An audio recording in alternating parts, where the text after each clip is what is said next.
Hello স্টুডেন্টরা, tuition রুমে তোমাদের স্বাগতম। আজকে আমি তোমাদের ক্লাস 7-এর ভৌতবিজ্ঞানের সময় ও গতি চ্যাপ্টারটা পড়াবো। এই চ্যাপ্টার থেকে প্রশ্নোত্তর দেবো, তোমরা দেখবে, খাতায় লিখে নেবে, মুখস্থ করবে। আর ভিডিওটা প্রথম থেকে শেষ পর্যন্ত দেখবে, মাঝখানে ছেড়ে দেবে না বা স্কিপ করে করে দেখবে না।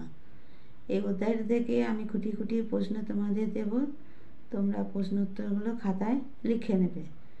চ্যানেলটিকে ভালো লাগলে প্লিজ একটা সাবস্ক্রাইব করে দেবে, লাইক দিতে ভুলবে না, একটা শেয়ার করে দেবে যাতে তোমাদের বন্ধুরা দেখার সুযোগ পায়। দেখো প্রশ্ন উত্তরে আসা যাক।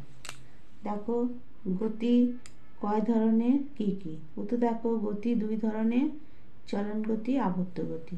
তারপর দেখো সরণ কি? উত্তর দেখো কোনো নির্দিষ্ট দিকে গতিশীল কোনো বস্তুর একই পথ অতিক্রম করাকে বা অবস্থানের পরিবর্তনকে ওই বস্তুর সরণ বলে।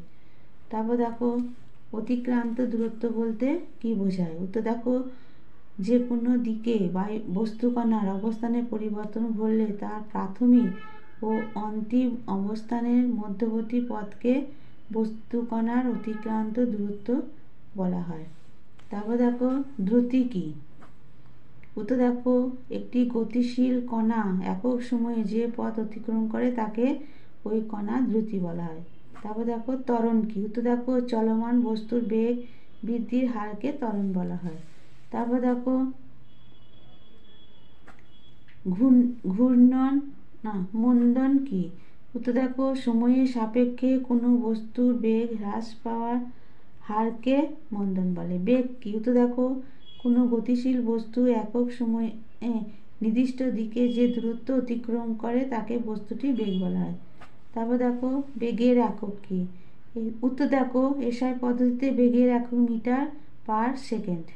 তারপর দেখো সরণের একক কি? উত্তর দেখো এসআই পদ্ধতিতে সরণের একক মিটার। তারপরে দেখো গড় দ্রুতি কাকে বলে? উত্তরে দেখো কোনো বস্তুকণা যদি ভিন্ন ভিন্ন সময়ে ভিন্ন ভিন্ন পরিমাণ দূরত্ব অতিক্রম করে তবে সেই গতি বোঝাতে গড় দ্রুতির ধারণা ব্যবহার করা হয়। তারপর দেখো গড় বেগ বলতে কি বোঝো? উত্তর দেখো কণার গতি যদি শুধুমাত্র সরলরেখায় সীমাবদ্ধ থাকে তবে তার গড় দ্রুতির পরিবর্তে গড় বেগ ব্যবহার করা হয়। তারপরে প্রশ্ন দেখো বল কি? উত্তর দেখো বাইরে থেকে যা প্রয়োগ করে বস্তু স্থির বা গতিশীল অবস্থার পরিবর্তন করা হয় বা করানোর চেষ্টা করা হয় তাকে বল বলে। তারপর দেখো প্রিন্সিপিয়া গ্রন্থের লেখককে? উত্তর দেখো স্যার আইজ্যাক নিউটন। তারপর দেখো নিউটনের কয়টি গতিসূত্র?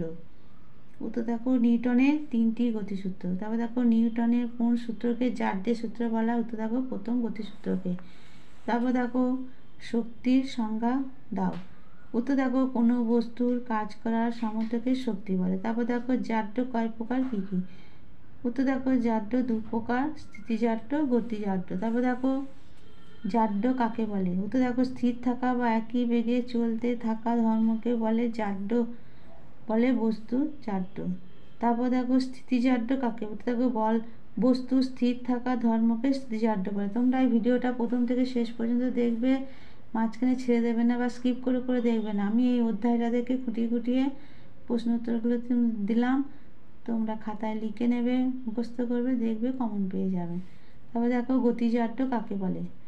উত্তর দেখো সমবেগে গতিশীল থাকা ধর্মকে গতিজারদ বলে। তারপর দেখো নিউটনের প্রথম গতিসূত্র, হচ্ছে কমন প্রশ্ন।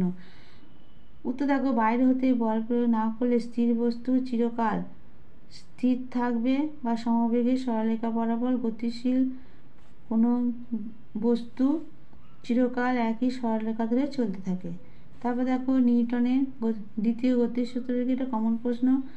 উত্তর দেখো কোনো বস্তুর ভরবেগের পরিবর্তনের হার বস্তুর উপর প্রযুক্ত বলের সমানুপাতিক এবং বল যেদিকে প্রযুক্ত হয় ভরবেগের পরিবর্তনও সেদিকে ঘটে। তারপর দেখো নিউটনের তৃতীয় গতিসূত্রের কি? এই 3টে গতিসূত্র প্রথম, দ্বিতীয়, তৃতীয় খুব আসে পরীক্ষায়, যে কোনো একটা আসবে।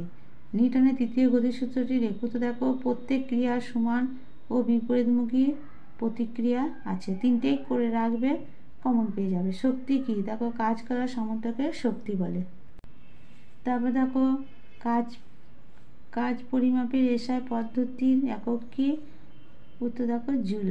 তারপর দেখো তাৎক্ষণিক দ্রুতি কাকে বলে, দেখো কোনো গতিশীল কণা বা বস্তুর গতির কোনো নির্দিষ্ট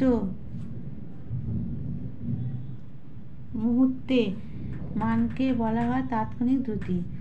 কোন কোন ঘটনা আমাদের বুঝতে সাহায্য করে যে শরীরের ভেতর শক্তি খরচ হয়েছে, উত্তর দেখো শরীরে ক্লান্তি, হৃদস্পন্দনের হার বৃদ্ধি, গা গরম হওয়া ইত্যাদি আমাদের বুঝতে সাহায্য করে যে শরীরের ভেতর শক্তি খরচ হয়েছে। তারপর দেখো চলন্ত গাড়ির চাকার গতি কী ধরনের গতি, মিশ্র গতি। তারপর দেখো শ্বসনের ফলে পেশিকোষে কোন অ্যাসিড জমতে থাকে, ল্যাকটিক অ্যাসিড। তারপর দেখো ফুসফুসের আবরণকে কি বলে, প্লুরা বলে। তারপর দেখো কার্যহীন বল কি, উত্তরে দেখো বস্তুর ওপর প্রযুক্ত কোনো বল যখন বস্তুর সরণের অভিমুখের সঙ্গে লম্বভাবে ক্রিয়া করে তখন ওই বল কোনো কার্য করে না, এই বলকে কার্যহীন বল বলে। এগুলো ছিল এই অধ্যায়ের প্রশ্ন। তোমরা খাতাতে লিখে নেবে, মুখস্থ করবে, দেখবে পরীক্ষায় কমন পেয়ে যাবে। আর এই পড়াটা কেমন লাগলো তোমরা কমেন্ট বক্সে জানাবে। চ্যানেলটিকে ভালো লাগলে প্লিজ একটা সাবস্ক্রাইব করে দেবে, শেয়ার করে দেবে, আর একটা লাইক দিতে ভুলবে না। ঠিক আছে, এখানে ভিডিওটা আমি শেষ করলাম।